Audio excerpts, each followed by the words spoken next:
and underdeveloped a real thing? Yes, it is a real thing, and this has to be part of this conversation. Female athletes have gained representation, numerically, but in track and field, for example, we like to think that it's a relatively equal sport. We've got now much closer to parity in terms of competition opportunities at the elite level. Nevertheless, women athletes are still undervalued symbolically and materially in comparison with male athletes, and I don't think track and field is any exception with that general rule that we see. So this means that the few opportunities that women do get to compete in sport, and especially succeed economically as elite athletes, are fewer and feel more precarious relative to what male athletes can experience. Skip through these ones, please. Okay, thanks. So, we also have on our hands an ideologically divided sport. What we have in common is that we all want what's best for women, but there is a fundamental disagreement about what that should look like, and that's because we adhere to different understandings of what a woman is, who counts as belonging in the female category, and what our strategy should be for pursuing gender equality. I hope that it might be helpful to note that this division actually reflects a long-standing debate within feminism about how best to advance women's interests. So I've charted it roughly on a spectrum here. At one end we have difference feminists who understand women to be fundamentally different from men and who use this binary construction as the platform on which to demand women's inclusion. Some other feminists who, for the sake of the exercise, I'm calling complexity feminists, approach women's interests as best advanced by challenging these binary and essentialist understandings of sex and gender and promoting instead concepts like overlap between men and women, similarity between men and women, heterogeneity amongst women, heterogeneity amongst men, and the possibility of more fluid and inclusive categories while still retaining the categories that we're used to. And then, of course, there are also feminists who believe we need to abolish gender categories altogether, or who believe in reimagining competitive sport altogether, for example, though I prefer to focus your attention on the middle ground complexity feminism option. The guiding model for sport has been difference feminism to date. So it has assumed that women are fundamentally different from men. This binary distinction is necessary for women's sport to exist. It adheres to a limited definition of female, so not all women are included in this conceptualization. Full recognition and membership is restricted to those women who fit normative understandings of gender and sex. But it is important to note that this way of thinking about inclusion is not our only option here. And it's not the only option that is available to us if we want to preserve and promote women's sport. Some people prefer it because it's more compatible with our existing institutional structures. It's compatible with our existing social norms and expectations because it assumes binary sex differences. And that means that as a model of inclusion, it's legible to governing bodies, it's more comfortable for some women, and it's also not really rocking the gendered boat. So it's the path of greatest familiarity, but also and least resistance. But I'm of the view that it's no longer a tenable strategy for inclusion in and equality for women's sport. So, how do we get beyond this impasse to depolarize this emotionally charged topic and enable listening, enable understanding, respectful dialogue? Can we reimagine women's participation in sport in a way that makes room for a more inclusive and expansive definition of the female body? And critically, how do we get beyond an exclusive model of inclusion but still bring all women and women's sport with us? You know, this is an especially pressing question in a social context where the boundaries of sex and gender are shifting and where it is becoming increasingly untenable for organisations like the IAAF to maintain an exclusive approach to defining the eligible female athlete.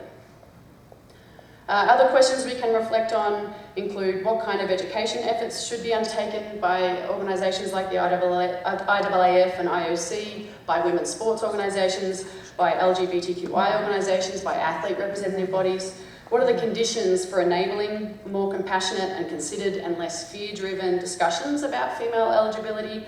What role should science play, and how should it be balanced alongside other considerations such as disproportionate impact on women of colour from global south nations. I mean, the harms to women who've been impacted by these regulations are so great that we surely must be questioning whether science should be a primary consideration at all in this discussion. Having included this here, but how do we continue to advance gender equality and women's sport so that there are more opportunities for female athletes to pursue recognised and economically sustainable careers? You know, that cause needs to continue to be carried forward as part of this conversation. So I'll leave it there. Thank you for your time.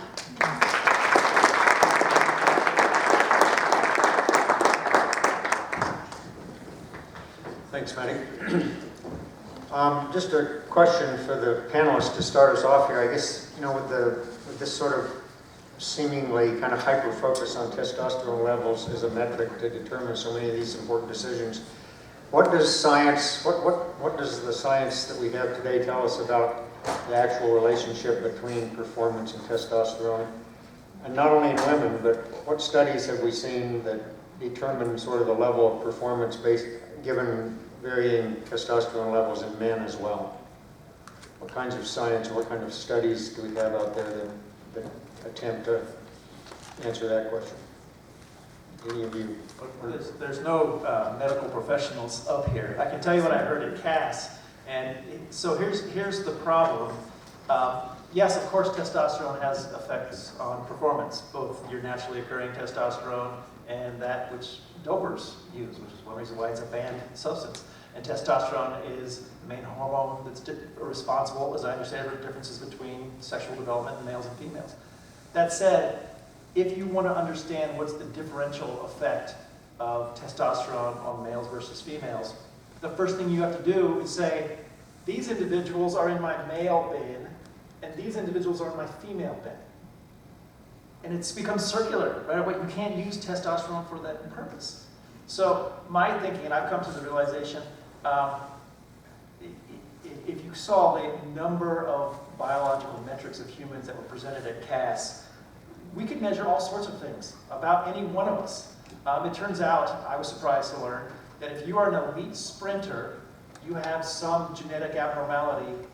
100% of them do. Now, if you have this genetic abnormality, it doesn't mean you're going to be an elite sprinter.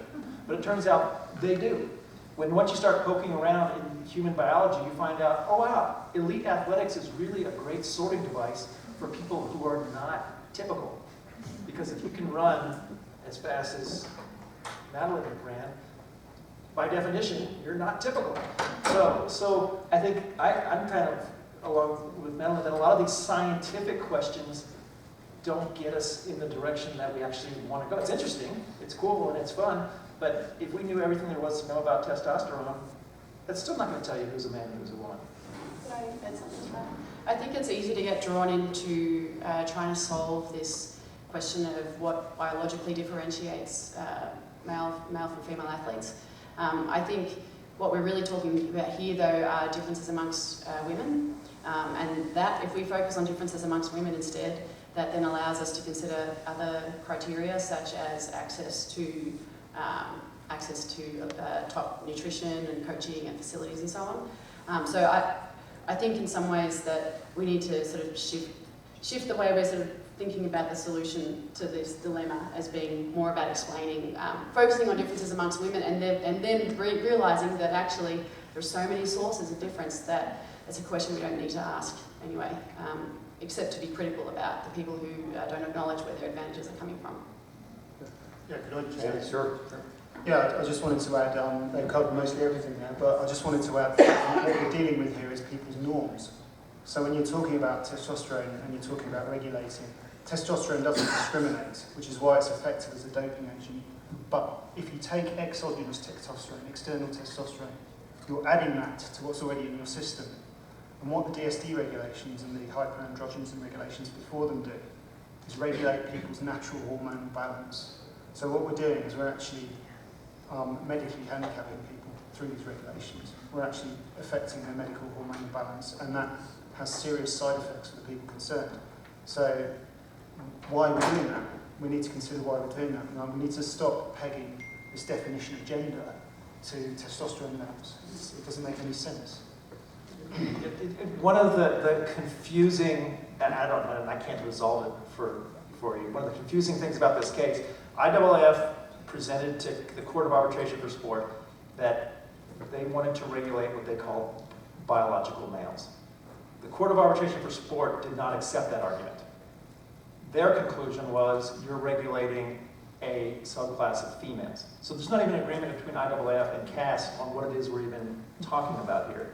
So when you start peeling back the onion, you realize it's a kind of a confusing mess. And there is this sense among some people like, well, if we just studied it more and got more evidence, then I can take your blood and take your blood, and then I can determine who you really are. But what IAAF should realize is society has done this hard work. Caster Semenya was born, 29 years ago.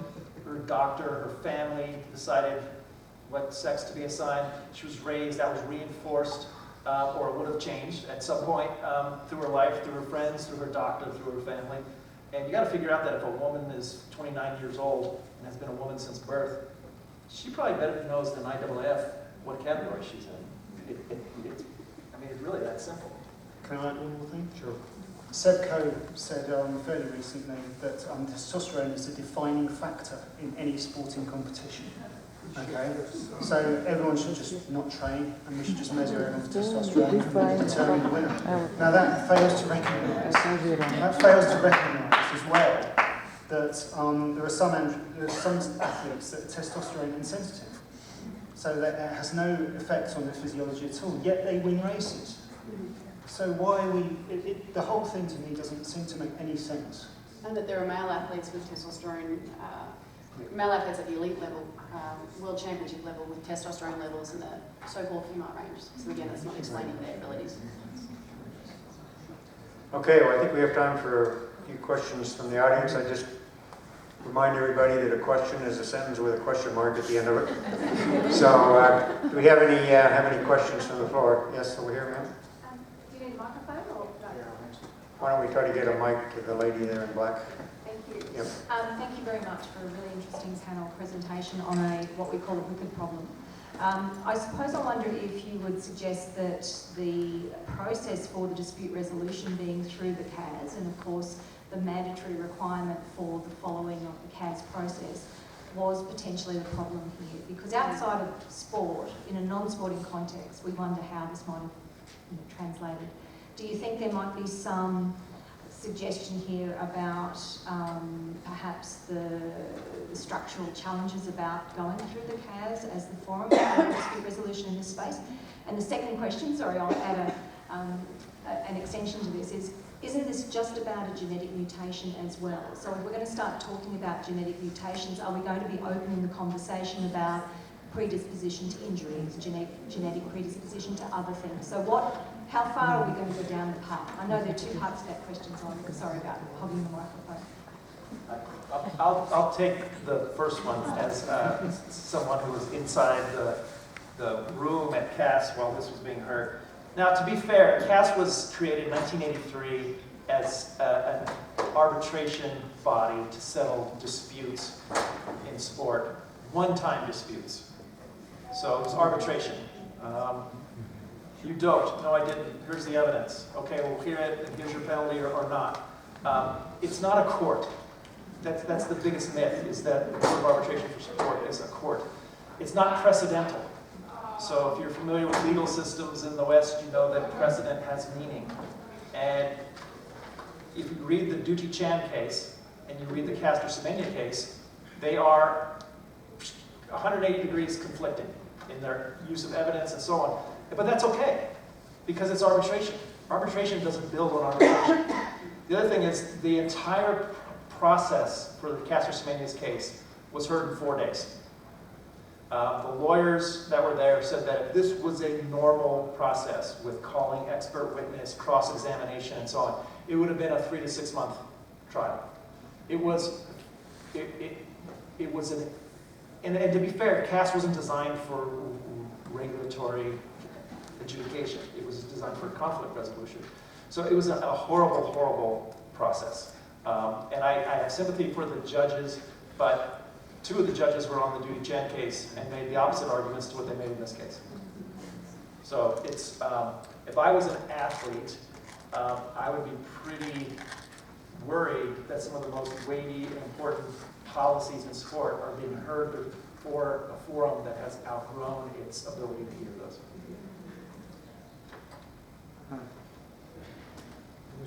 Just on the mutation question, which is a good one, and I think, so just to sort of clarify this conceptually, I mean, the reason that this particular genetic mutation is focused on by the IAAF is because it is believed to be a way of distinguishing the male and female categories. So they don't care about all genetic mutations, they care about the mutations that are significant to this divide.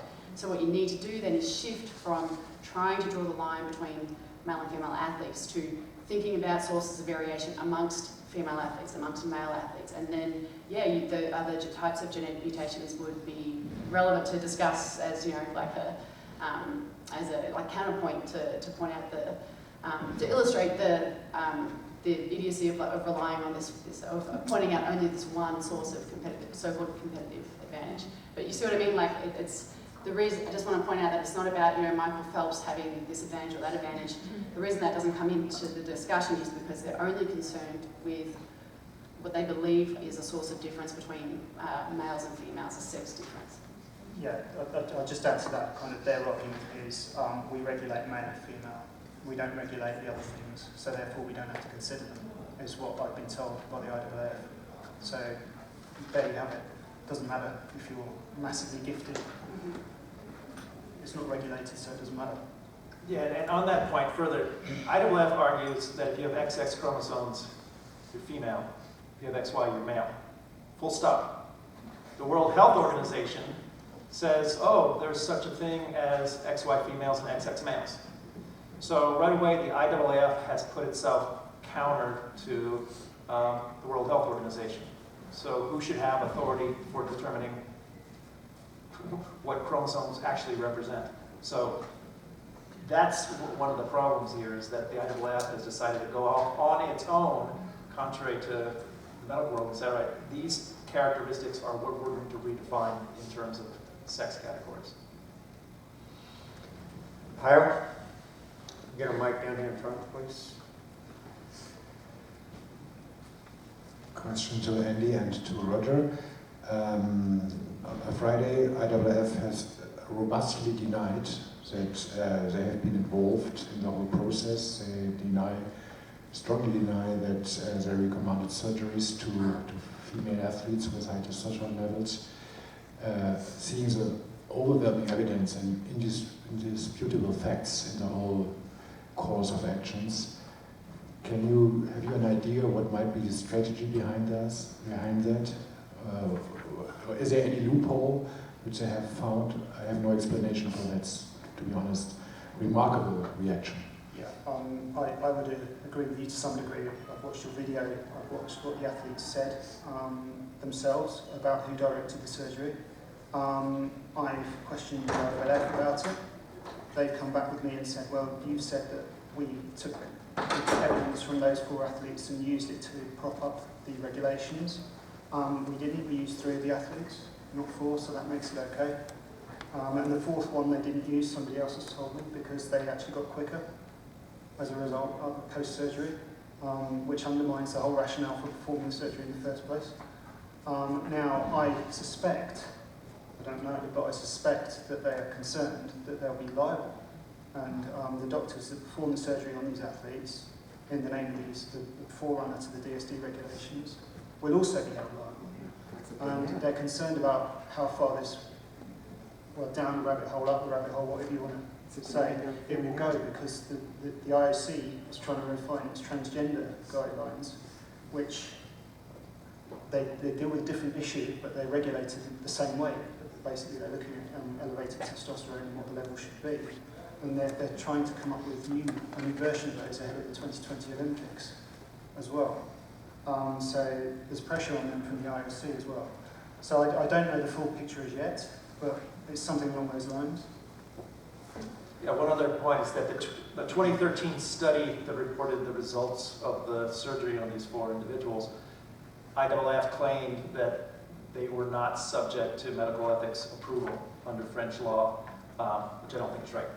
Because if you're performing surgery on individuals, it falls into medical ethics. So there is probably a route to go with the journal and those who publish the journal to actually ask questions about whether they published a study for which proper medical ethics approval was not granted.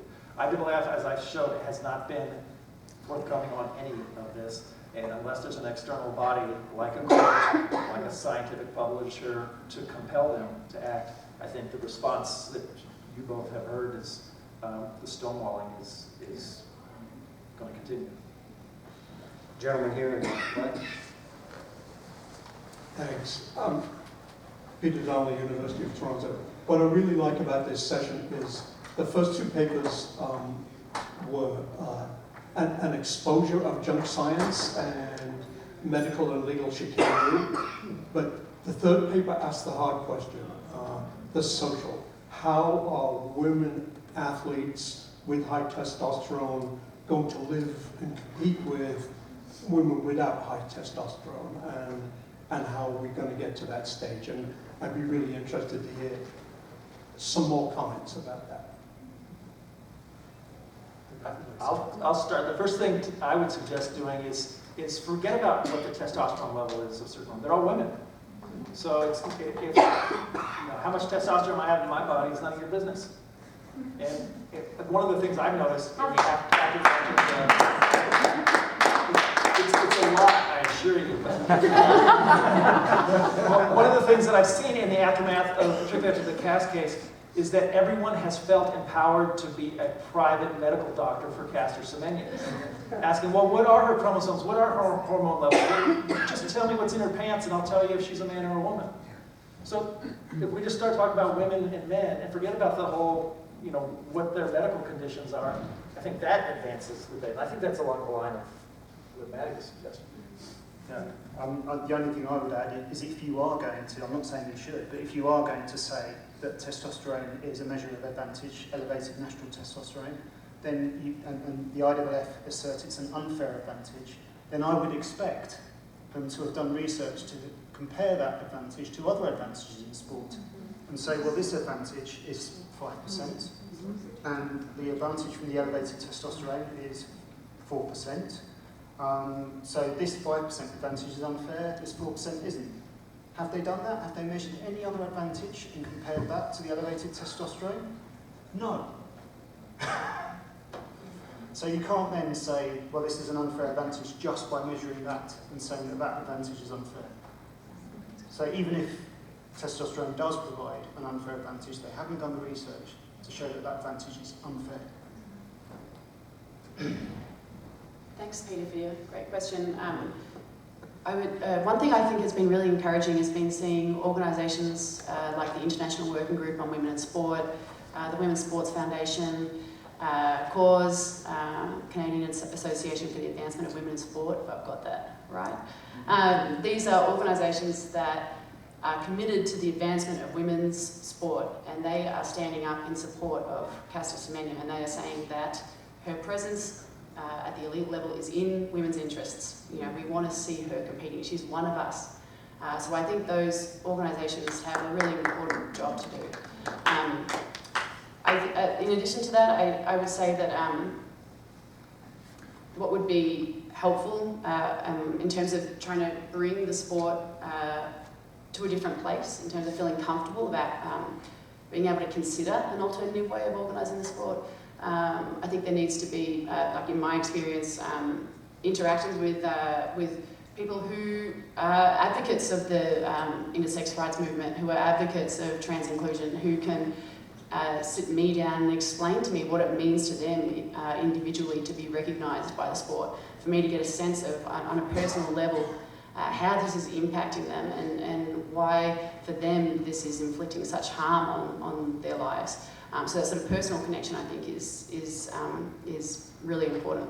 The South African Women in Sport Foundation has pointed out that they are noticing that young women in rural areas in South Africa are nervous about getting involved in the sport of track and field.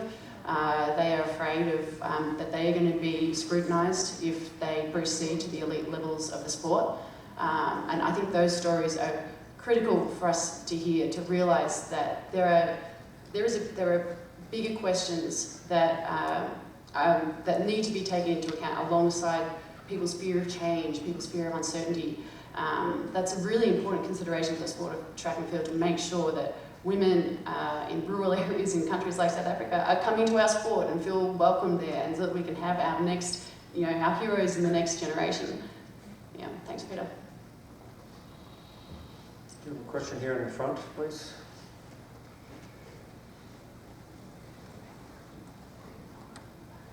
Good evening. I have to say that I am biased too. I am the IWF Director of Legal.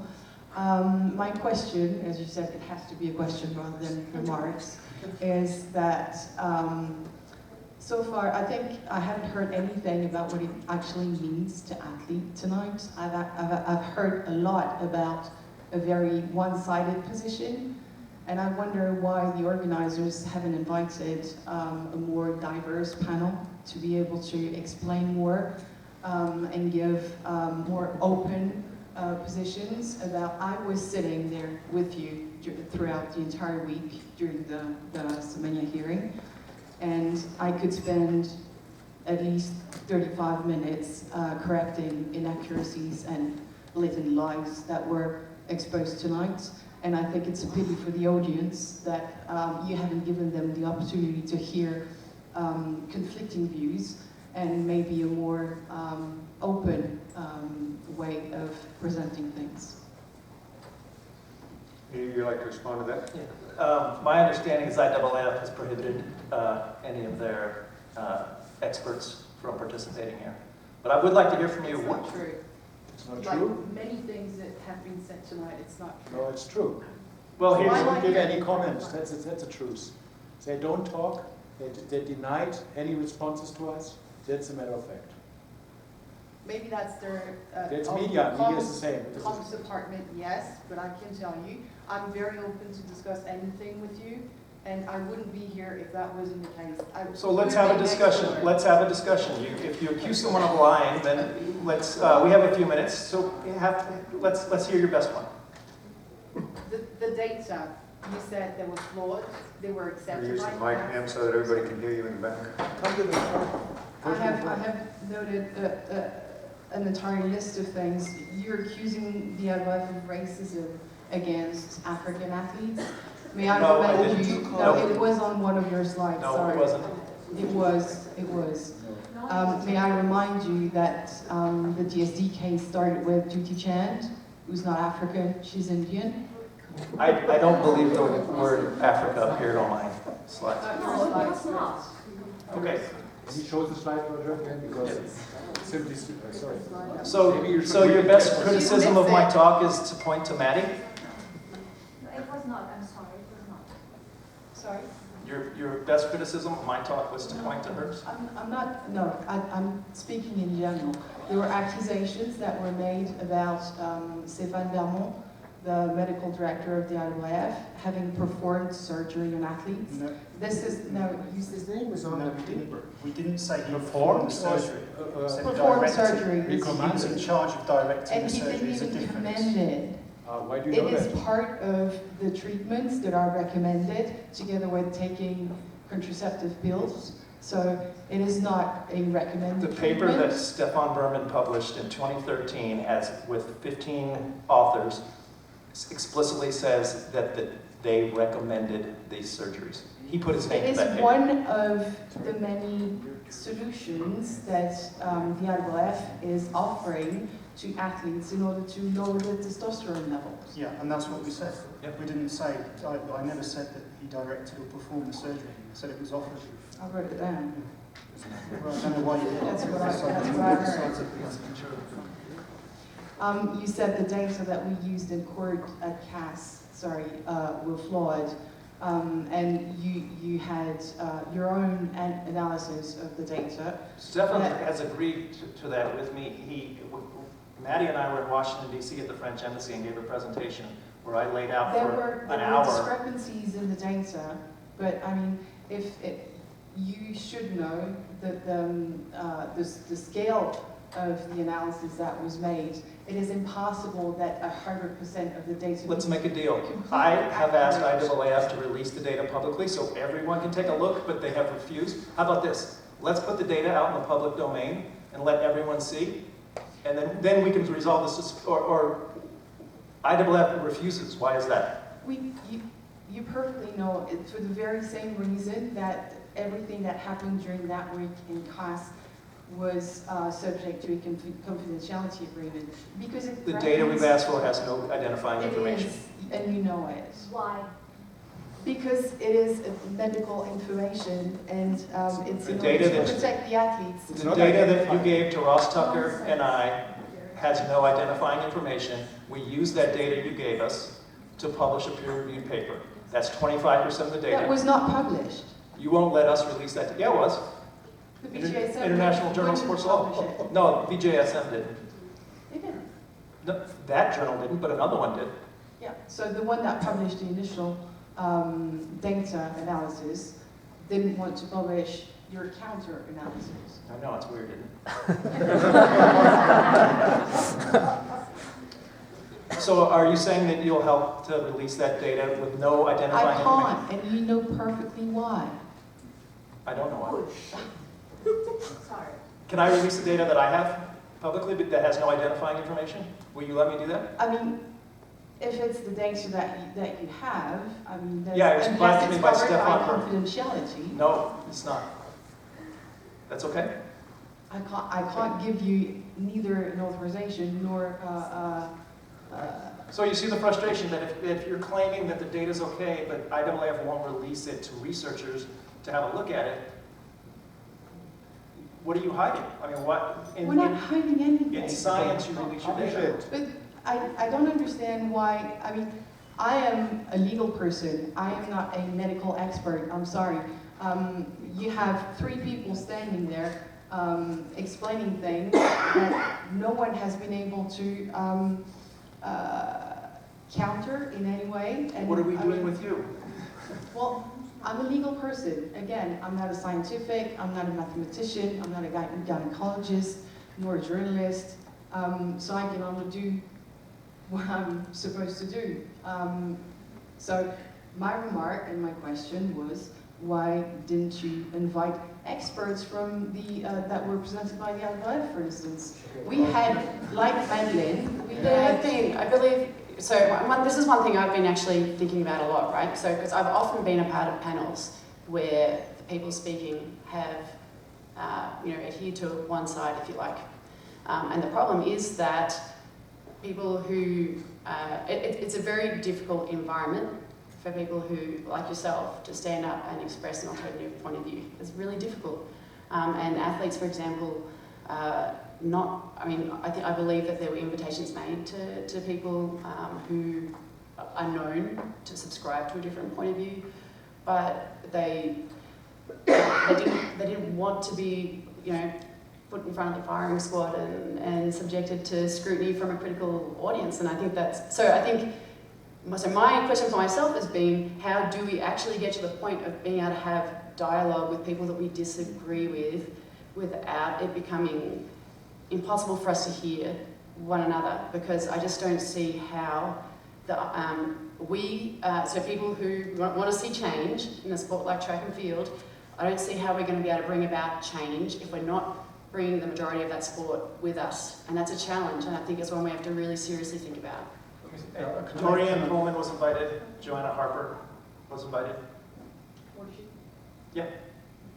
We were They're speaking at other conferences, so that's why they're not here.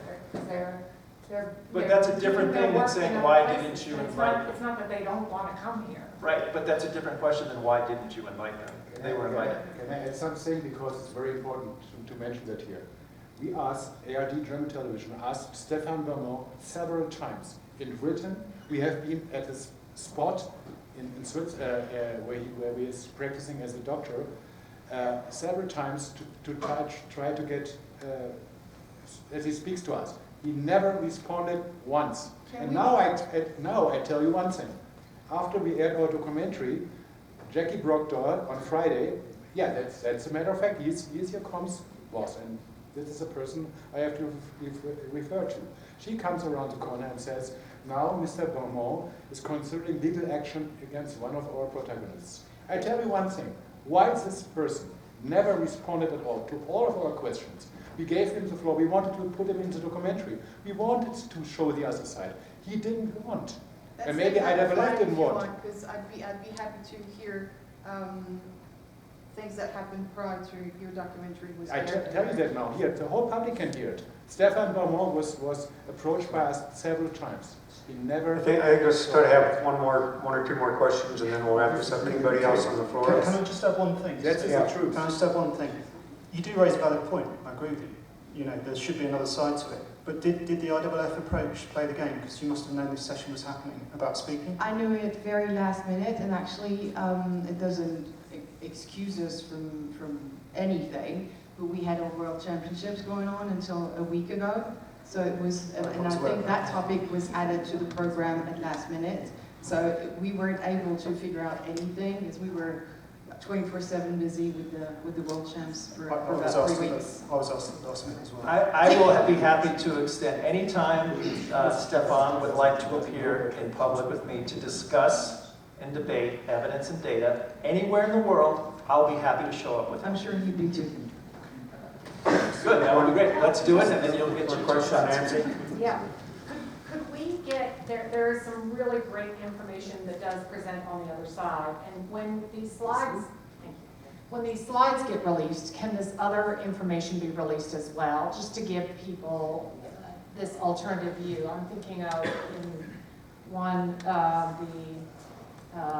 got the role of testosterone in athletic performance that's signed by 41 of the most famous physicians from around the world, from every continent, from, you know, these are the most prestigious physicians and medical experts around the world who, you know, would present a very different view. So I just, just for balance, to be able to include Nancy, that. that study was cited at CAS, and both sides agreed to it.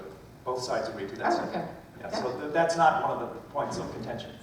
It may not be a point of contention, but it's about as strong as it gets as to how important testosterone is to sport performance. Yeah, no one disputed that at CAS on either side. That was not an issue, and that's not an issue here. Of course it's important. Of course it's... One final question. Hi Roger, it's Semenya. It's to respond to the, I think it's Yafa legal counsel. And my question is, I do think that it was never, and please answer it to me, this question was never a sport law question. This is a human right question. It was never supposed to be a CAS. This is a human right question. It was not supposed to be at CAS, it was supposed to be at a human rights tribunal. Okay, so that's why it was not to be confidential, it has to be right in the open. What do you think about it? That's not a sport law question. This is a human right question. All right, I'm going to answer that. Yes, please answer that. So there were a number of issues that were raised before CAS, human rights among them, also scientific integrity. That if you take a look at the CAS decision, CAS said it's not within our remit to make judgments on human rights issues or matters of scientific integrity. So there are still avenues available to Caster Semenya and other athletes in Europe, maybe for the UN, if they want to go the route of pursuing human rights. But that was not something that CAS considered in their judgment, if you take a look at their judgment. For me, it didn't have jurisdiction. You should have never had jurisdiction in this case. It was not a sport law jurisdiction. This is a human right. Can I add as well that Jim Bunting was asked why go to CAS, why not take this elsewhere? You'll have more success elsewhere. You won't have any success at the CAS, but they went to the CAS. I don't know why. I They would, were- as a- they were as a civil advised lawyer, I not would to do never it. have gone to caste. I would have gone just to a human right for women, never to caste. Caste should not have jurisdiction. It's not a jurisdiction of caste. Yeah, I think we should let the IWF lady come in. Sure. The issue of human rights is actually the reason. Sorry. The issue of human rights is actually being examined by the Swiss Federal Tribunal, because it's one of the bases for the appeal of the caste decision. Is that correct? Because I thought it was just examining whether the decision had been made Well, procedurally correctly. it's the issue of Swiss public order, Oh, okay, fine. which includes the assessment of human rights. Yeah, forgive me, I'm not a lawyer, so. Okay, I think we'll wrap up here. I'm sure we could continue discussing and debating this all night, but we've already run a little bit over our time, so I'm sure that members of the panel will be happy to stick around and talk with any of you that wanted to debate this in more detail. But join me in thanking our panel.